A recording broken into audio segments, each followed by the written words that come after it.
Hi guys, good morning, happy Saturday. Ay kahapon po ito naglakad-lakad ako sa mall.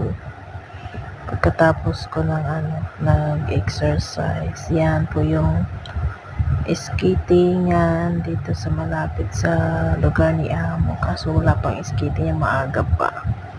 Kaglilinis pa lang yung yung si Angkong.